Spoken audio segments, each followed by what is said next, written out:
नमस्कार साथियों, स्वागत है आपका हमारे चैनल पर। और आज आप थंबनेल देखकर समझ ही गए होंगे कि हम किस बारे में बात करने वाले हैं। जितने भी हमारे एमपी टेट के नए अभ्यर्थी हैं, नए कैंडिडेट हैं, तो उनके मन में ये संशय जरूर होगा, भाई एग्जाम पैटर्न तो आपने देख ही लिया होगा।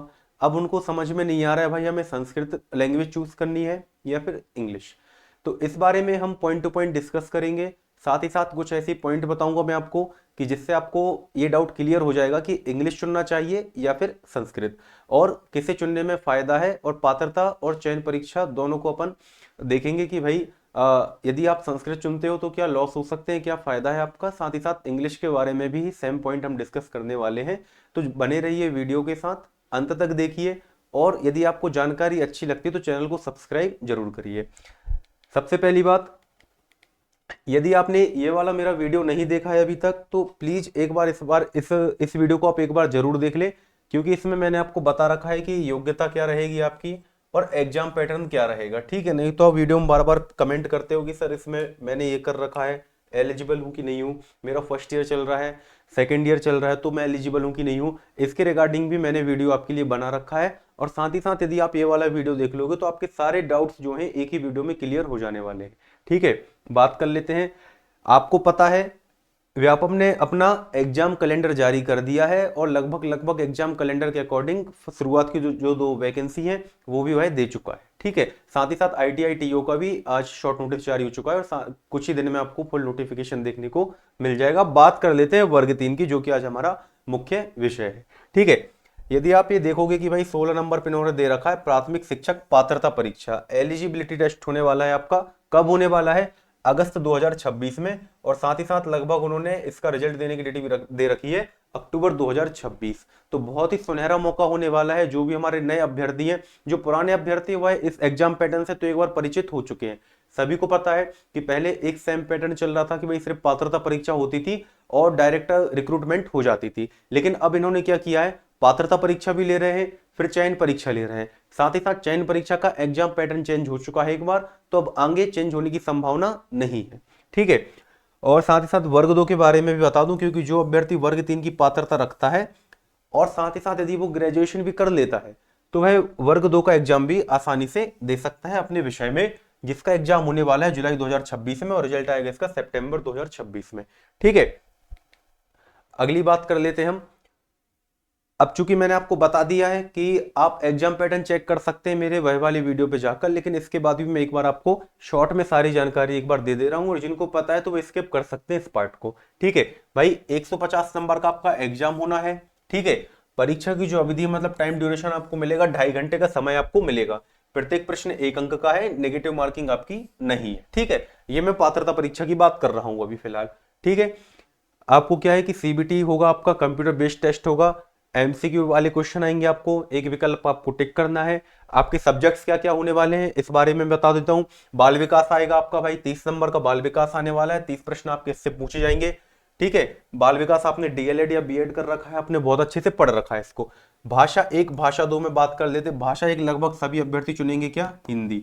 अब जो हम बात कर रहे हैं जिस विषय पे अपनी ये वीडियो है, बात आती है संस्कृत की और इंग्लिश की। ठीक है, कुछ अभ्यर्थी उर्दू विषय भी चुन सकते हैं, लेकिन ऐसे अभ्यर्थियों की संख्या बहुत ही कम होती है। ठीक है, तो संस्कृत और इंग्लिश में सबसे ज्यादा डाउट आता है अभ्यर्थियों को कि हमें कौन सा विषय जो है हमें चुनना चाहिए। इसके भी 30 प्रश्न आते हैं आपके।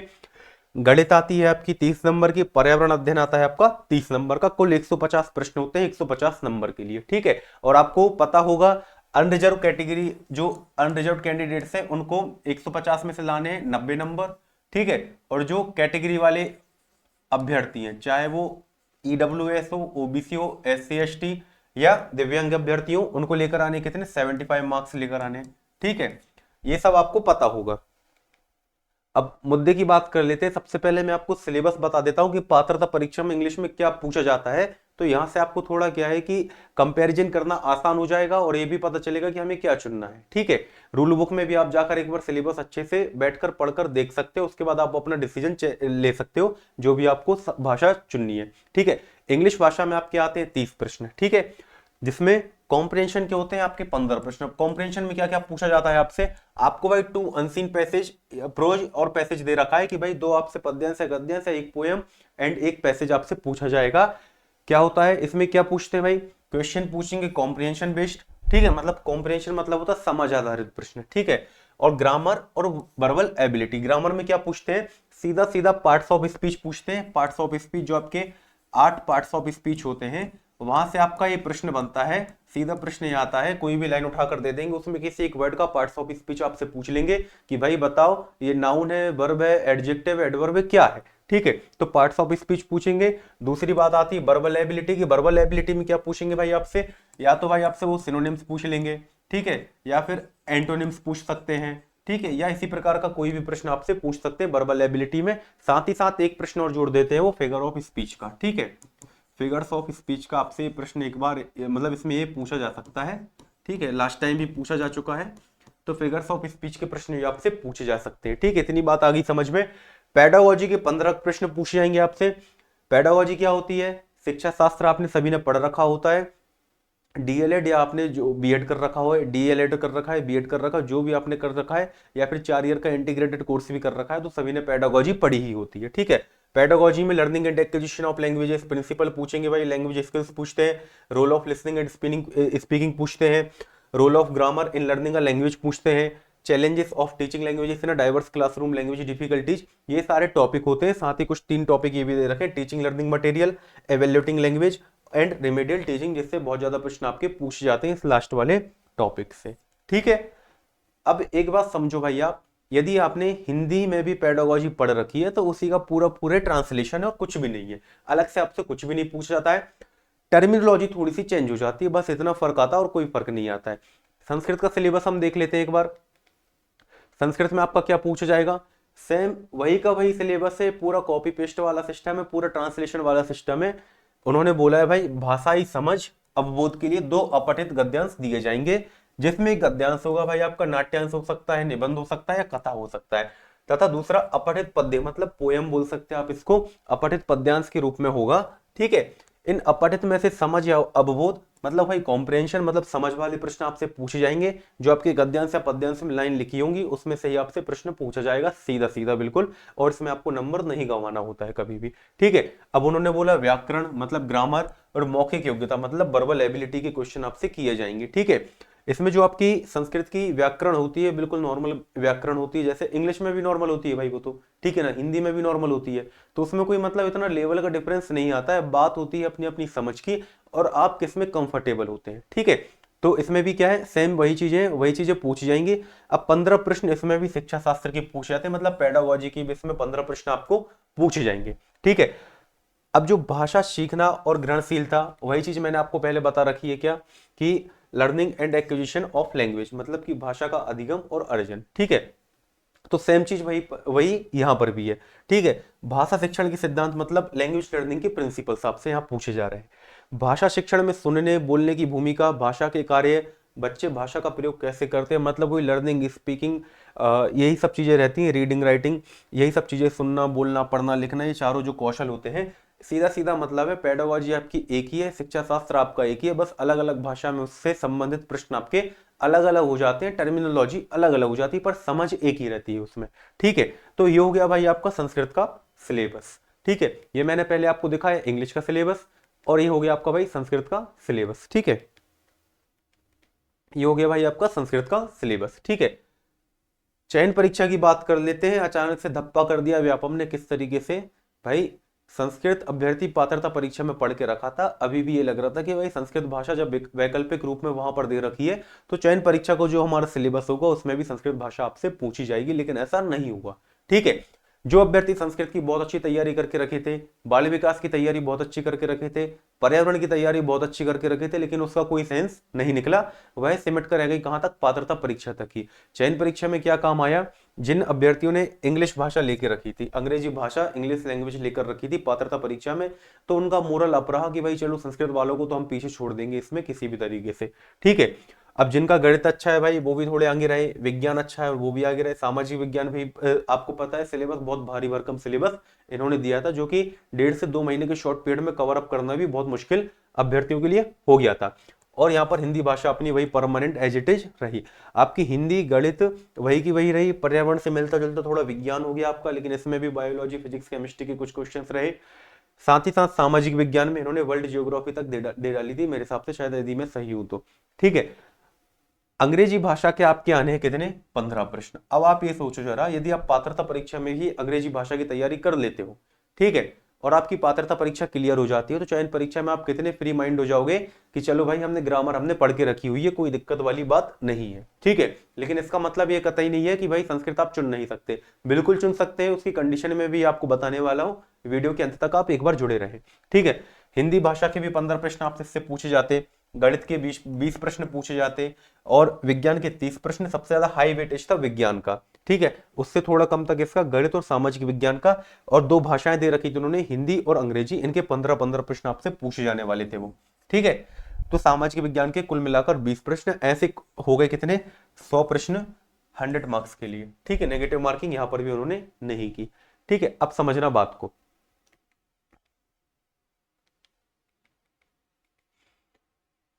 यूनिट 5 और यूनिट 6, यदि आप जो आपकी वर्ग 3 चयन परीक्षा है उसका सिलेबस आप एक बार जाकर देखोगे तो यूनिट वाइज उन्होंने सिलेबस दे रखा था। तो यूनिट 5 और यूनिट 6 में क्या थी, इंग्लिश थी। इंग्लिश में उन्होंने क्या क्या बोला, OWS मतलब वन वर्ड वाले क्वेश्चन पूछे आपसे, प्रीफिक्स पूछे, सफिक्स पूछे, बहुत ही इजी पार्ट है इंग्लिश का ये। ठीक है, पार्ट्स ऑफ स्पीच की बात मैं कर रहा था, यदि आप पात्रता परीक्षा में पार्ट्स ऑफ स्पीच आपको पढ़ना ही पड़ेगा, यदि आप संस्कृत विषय नहीं लेते हो, अंग्रेजी भाषा यदि आप चुनते हो, तो पार्ट्स ऑफ स्पीच आप वहां पर भी पढ़ने वाले हो। ठीक है, पार्ट्स ऑफ स्पीच में आप क्या पढ़ोगे, नाउन हो गया, प्रोनाउन हो गया, प्रेपोजिशंस हो गए, कंजंक्शंस हो गए, वर्ब हो गया, एडवर्ब्स हो गए, एडजेक्टिव्स हो गए, डिटर्मिनर्स हो गए। ठीक है, इसके अलावा आर्टिकल्स और डिग्री। ठीक है, ये भी बहुत इजी टॉपिक है इंग्लिश का। ठीक है, बहुत मतलब बहुत हाई लेवल के क्वेश्चंस आपके इसमें से नहीं पूछे जाएंगे। दूसरी बात कर लेते हैं यूनिट 6 की। यूनिट 6 में आपसे क्या पूछा गया, टेंस पूछे गए, सब्जेक्ट वर्ब एग्रीमेंट पूछा गया, वही पूछते हैं भाई सिंगुलर वर्ब या प्लूरल वर्ब है, इस पे बेस्ट क्वेश्चंस आपको दे दिए जाते हैं। और अभी जो चयन परीक्षा है उसकी अभी आपकी आंसर की नहीं आई है, मतलब आंसर की तो आ चुकी थी, प्रीवियस ईयर क्वेश्चन जो व्यापम की साइट पर अपलोड होते हैं वो अभी तक नहीं हुए हैं। ठीक है, उसके अकॉर्डिंग भी मैं आपको प्रश्न आपको आने वाले सेशंस में करवा दूंगा, दिखा दूंगा किस प्रकार के प्रश्न आते हैं। तो प्रश्नों का लेवल देखकर भी आप ये आसानी से डिसीजन ले पाएंगे कि संस्कृत चुननी है या इंग्लिश चुननी है। ठीक है, और वो वैसे भी ये मैटर पूरा आपका चयन परीक्षा का रहेगा, पात्रता परीक्षा में इतनी डरने वाली कोई बात ही नहीं है। ट्रांसफॉर्मेशन ऑफ सेंटेंसेस होगा, इसमें अफर्मेटिव से नेगेटिव कैसे बनाना, नेगेटिव से इंटेरोगेटिव कैसे बनाना, या किसी भी प्रकार का आपको ये सेंटेंस दे रखा है तो उससे आपको अदर टाइप का सेंटेंस कैसे बनाना है, इसकी बात हम इसमें करते हैं।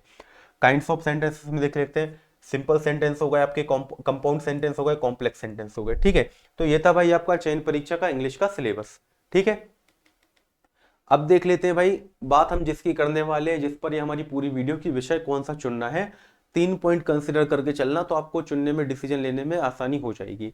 सबसे पहली बात क्या है कि भाई स्टडी का लोड, ठीक है ना, स्टडी का लोड सबसे मेन मैटर है, क्योंकि भाई इसके अलावा भी आपको दूसरे विषय भी तो पढ़ने हैं, सिर्फ यही विषय थोड़ी पढ़ने हैं आपको। ठीक है, यदि आप इंग्लिश चुन रहे हो भाई तो प्रीलिम्स और मेंस की आपकी जो तैयारी है दोनों एक साथ हो जाएगी। ठीक है ना, स्मार्ट वर्क हो जाएगा आपका ये। दूसरी बात, यदि आपको ज्यादा मेहनत करनी है कि भाई पात्रता में अलग पढ़ना है और चयन परीक्षा में जो कंपलसरी कर रखी है इंग्लिश लैंग्वेज वो हमें अलग से पढ़नी है, तो आपको क्या पढ़ना पड़ेगा भाई, संस्कृत, यदि आपको संस्कृत लेना है तो। ठीक है, संस्कृत में आपको थोड़ी ज्यादा मेहनत लगेगी, क्योंकि अभी संस्कृत भी पढ़नी है आपको, उसके बाद जब आपका प्री क्लियर हो जाएगा तो आपको फिर इंग्लिश अलग से पढ़नी पड़ेगी, जिसको पढ़ने के लिए आपको मिलेगा 1.5 से 2 माह का समय। ठीक है, ग्रामर की बात कर लेते हैं। ग्रामर क्या है, सीधी मेंस में काम आएगी, क्योंकि मैंने अभी आपको बताया कि पार्ट्स ऑफ स्पीच आपका सीधा सीधा पूरा काम में पढ़ने वाला है। साथ ही साथ आप पैसेज की तैयारी करोगे, वहां से आपकी वोकैब भी स्ट्रांग होती जाएगी, जो कि आपको मेंस में सीधा फायदा देगी। ठीक है, अब जो संस्कृत की ग्रामर है, व्याकरण है, वो मेंस में आपको कोई मदद नहीं करने वाली। ठीक है, क्योंकि सभी को पता है संस्कृत की व्याकरण अलग होती है, इंग्लिश की ग्रामर आपकी अलग होती है। टाइम एंड रिस्क की बात कर लेते हैं। अब भाई इंग्लिश में आपको क्या है, समय की बचत होगी, किस प्रकार से, ग्रामर आपने पढ़ रखी है, कॉम्प्रिहेंशन आपने पढ़ रखा है, तो आपको चयन परीक्षा में अलग से इसको पढ़ने की बहुत ज्यादा समय देने की जरूरत आपको पड़ेगी नहीं। संस्कृत में क्या होगी भाई, आपकी समय की थोड़ी सी आपकी बर्बादी हो सकती है, सबका अपना अपना अलग अलग पॉइंट ऑफ व्यू भी हो सकता है, लेकिन क्या है कि आपको 2 अलग अलग भाषाओं पर 2 बार मेहनत करनी पड़ेगी। पहले तो पात्रता निकालने के लिए संस्कृत अच्छे से पढ़ना पड़ेगा, दूसरा इंग्लिश निकालने के लिए चयन परीक्षा में इंग्लिश आपको दोबारा पढ़नी पड़ेगी। ठीक है, तो मेरी सलाह यह है कि भाई यदि आप इंग्लिश लेते हो तो kill two birds with one stone मतलब क्या है कि भाई एक ही तीर से दो निशाने या एक ही पत्थर से दो पक्षियों को मारना, आपको सीधी भाषा में यदि बताऊं तो। ठीक है, शिक्षा शास्त्र पेडागोजी की बात कर लेते हैं कि दोनों भाषाओं की जो पेडागोजी, जैसा मैंने आपको सिलेबस दिखाने पर कहा था, दिखाया मैंने आपको सिलेबस और आपको बताया कि सिलेबस में पेडागोजी सेम है। पेडागोजी आपकी किसी भी विषय की होगी वो सेम ही रहेगी, बस भाषा का माध्यम बदल जाएगा, प्रश्न पूछने का थोड़ा सा सब्जेक्ट के अकॉर्डिंग तरीका बदल जाएगा, बस इससे ज्यादा अंतर उसमें नहीं आता है। ठीक है, अब दोनों में क्या है भाई, लर्निंग एंड एक्विजिशन है, अधिगम और अर्जन, लैंग्वेज स्किल्स है, सुनना बोलना पढ़ना लिखना जैसे टॉपिक, ये सब सेम है। ठीक है ना, जो पेडागोजी है आपकी दोनों भाषाओं में आपकी सेम रहेगी, टर्मिनोलॉजी बदलेगी, लैंग्वेज का मीडियम बदलेगा, इससे ज्यादा कुछ नहीं बदलेगा। और दूसरी बात क्या है, अगर आप इन्हें इंग्लिश में अभी तैयार कर लोगे, मतलब पात्रता परीक्षा में ही आप इंग्लिश विषय लेने का थोड़ा सा करेज दिखाओगे, साहस दिखाओगे, तो आगे भी आपको इसकी टर्मिनोलॉजी समझने में बहुत आसानी हो जाएगी, कोई दिक्कत वाली बात नहीं है। वैसे भी सीधी बात है, पेडागोजी आनी नहीं है चयन परीक्षा में, ठीक है ना, सिर्फ आपकी ग्रामर की मेन बात है, तो आप थोड़ा सा आप इस पॉइंट को भी कंसिडर कर सकते हो कि चयन में चलो पेडागोजी तो हमें पढ़नी ही नहीं है, सिर्फ ग्रामर ही हमें काम पढ़ने वाली है। क्या करना है, एक बार इस लाइन को अच्छे से पढ़ लेना, उसके बाद ही अपना डिसीजन लेना। जब तक कि आपकी इंग्लिश बहुत ही ज्यादा कमजोर ना हो, इतनी कि आपको लगे कि आप प्रीलिम्स भी पास नहीं कर पाएंगे, तब तक इंग्लिश चुनना ही करियर के लिए सही फैसला होगा। ठीक है, इंग्लिश इतनी वीक ना हो कि भाई मतलब बहुत ज्यादा वीक है, मतलब कुछ भी नहीं आता है, तब तो अब भाई इंग्लिश मत चुनना। ठीक है, और यदि आपको लगता है कि नहीं यार ठीक ठाक है, फाउंडेशन थोड़ा बहुत ठीक है और पढ़ लूंगा तो अच्छी हो जाएगी, तो आप इंग्लिश विषय आप चुन सकते हैं। ठीक है, इससे आपकी मेहनत क्या है, सही दिशा में लगेगी और मेंस परीक्षा में आपकी सिलेक्शन का चांसेस आपका जो है बढ़ जाएगा। ठीक है, अब दूसरी कंडीशन इसमें क्या हो सकती है, ठीक है, जरूरी नहीं कि भाई आपकी इंग्लिश ही चुनना है आपको, लेकिन मैं कंडीशन आपको बता दे रहा हूं कि यदि, जैसे आपको पता है मेंस में इंग्लिश कितने नंबर की आने वाली है, 15 नंबर की इंग्लिश आने वाली है, और यदि किसी की इंग्लिश जो है बहुत ही ज्यादा वीक है, तो भी भाई 15 में से 5 से 7 नंबर वो ला सकता है। ठीक है, यदि वो प्री में नहीं भी चुनता है इंग्लिश और सीधा मेंस में जाके उसको कंपलसरी लैंग्वेज के तौर पे इंग्लिश का पेपर देना पड़ रहा है, तब भी वो 15 में से, क्योंकि थोड़ा बहुत तो पढ़ेगा ना यार वो, जब उसको मेंस में पढ़ने का टाइम मिलेगा, 15 में से 5 से 7 नंबर वो तब भी लेकर आ सकता है। तो यदि जिसको संस्कृति चुनना है तो भाई चुन लो, कोई दिक्कत नहीं है। ठीक है, 5 से 7 नंबर आप यहाँ ला सकते हो। फिर आपको करना क्या होगा, दूसरे विषयों में आपको एक्यूरेसी बढ़ानी पड़ेगी, वहां पर आपको अपने नंबर बढ़ाने पड़ेंगे। अगली बात, यदि इंग्लिश और संस्कृत दोनों में आप सेम लेवल पे हो, आपको लगता ना ये ज्यादा अच्छी ना ये ज्यादा अच्छी, ना ये ज्यादा खराब है, ना ही इंग्लिश ना ही संस्कृत, मतलब दोनों में आपको इक्वल लेवल लगता है, ठीक है, या मान के चलो आपने दोनों बहुत समय से पढ़ना छोड़ रखी है, ठीक है, या दोनों को आप बराबर तौर पे पढ़ रहे हो किसी भी माध्यम से, ठीक है, तब तो आपके दोनों सेम लेवल पे हैं। या एक चीज और है, यदि आप एक मॉक टेस्ट लगा के देख सको तो सबसे बेस्ट हो जाएगा, आपको पता चल जाएगा कि आप किस भाषा में किस लेवल पर हो। ठीक है, किस लेवल पर आप एग्जिस्ट कर रहे हो और आपको कौन सी भाषा में आपको ज्यादा मेहनत की आवश्यकता है, तो आप वो भाषा मत चुनना भाई। ठीक है, दोनों में यदि आप सेम लेवल पे हो तो इंग्लिश चुनना आपके लिए बेहतर विकल्प होगा। क्यों होगा, क्योंकि भाई फिर आपको दोनों, संस्कृत भी आप यदि उसी लेवल पे हो तो उसके लिए भी आपको बहुत मेहनत करनी पड़ रही है, इससे बेटर है भाई इंग्लिश चुनो। इंग्लिश में आप क्या कर सकते हो, अभी मेहनत कर लोगे, मेंस में भी आपको कम पड़ेगी वो। ठीक है, अब यदि आपकी इंग्लिश बहुत ही कमजोर है और पात्रता परीक्षा में आपको फेल होने का रिस्क नहीं लेना, यदि आपको लग रहा है कि बहुत सारे आपके पात्रता परीक्षा की जो बहुत से नंबर है वो डिपेंड करेंगे आपकी संस्कृत भाषा पे, तब तो आप संस्कृत भाषा ही चुनना, इंग्लिश भाषा बिल्कुल मत चुनना, कोई जरूरत नहीं इंग्लिश भाषा चुनने की। जब आपकी पात्रता परीक्षा क्लियर हो जाएगी तब देखा जाएगा भाई कि क्या करना है इंग्लिश का। ठीक है, तब पढ़ लेंगे, तब 5-7 नंबर भी आप इसमें लेकर आने के लिए एलिजिबल या सक्षम, आप कैपेबल हो जाओगे, कोई दिक्कत वाली इतनी बात नहीं है। अब कमेंट बॉक्स में आपको कमेंट करना है कि आप यदि एमपी टेट के नए अभ्यर्थी हो, नए नए आपने एमपी टेट आपको एग्जाम पैटर्न समझा है, नया नया देखा है भाई, डीएलएड आपकी लगभग कंप्लीट होने वाली है, सेकेंड ईयर में हो फर्स्ट ईयर में हो, और यदि आप एमपी टेट की तैयारी कर रहे हो तो कमेंट बॉक्स में जरूर बताएं कि भाई आप कौन सी भाषा चुनना प्रेफर करेंगे आगे भविष्य को देखते हुए। ठीक है, और ऐसी ही जानकारी के लिए आप अपना मेरा जो टेलीग्राम चैनल है इंग्लिश विद शिवांश नाम से, आप ये क्यूआर कोड जो मतलब बार कोड है इसको भी आप क्या कर सकते हो, स्कैन कर सकते हो, @इंग्लिश विद शिवांश लिखोगे तब भी आपको ये आपको टेलीग्राम पर आपको आसानी से चैनल ये मिल जाएगा। इसकी लिंक भी मैं कमेंट बॉक्स में पिन कर दूंगा। आपको जानकारी यदि अच्छी लगी हो तो आप चैनल को सब्सक्राइब कर सकते हैं, जुड़े रहिए चैनल के साथ, और भी आपका यदि कोई डाउट हो तो आप कमेंट बॉक्स में कमेंट डाउन कर सकते हो और आपको उसका रिप्लाई मिल जाएगा। थैंक यू, जय हिंद।